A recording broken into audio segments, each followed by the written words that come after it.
Million new jobs put lower interest rates further out of reach. Australia's job market defied expectations in September, with 64,100 new positions added, 51,600 of which were full-time roles, well above the predicted 25,000. This brought the unemployment rate to 4.1%, consistent with August's revised Australian Bureau of Statistics figure. Analysts had been predicting the number of jobs in September would be around half the 47,500 created in August. Treasurer Jim Chalmers said that over 1 million jobs have been created since the Albanese government took office.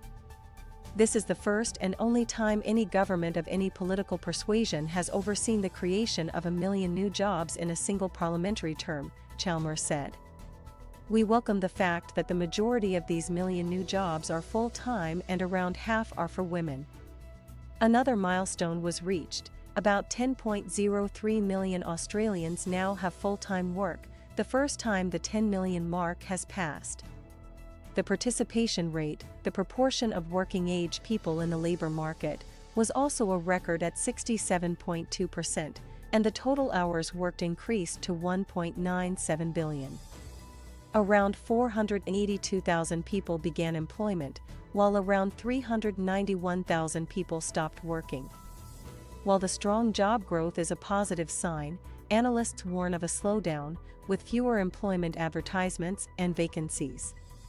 Both the Treasury and the Reserve Bank of Australia forecast that the jobless rate will rise to about 4.4 to 4.5% by the middle of next year, but that rate will still be lower than it has been in most years since the mid-1970s. The tight labor market is also raising concerns about wage inflation.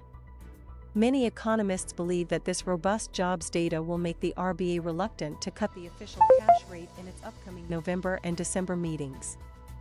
Before the latest data release, investors were betting on a 40% chance of a rate cut by December and a 70% chance by February.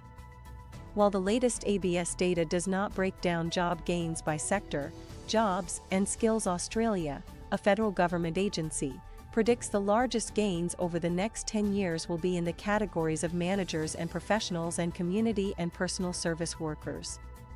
These two groups comprise 39.1% of total employment in 2023 and are projected to account for 40.7% by 2033.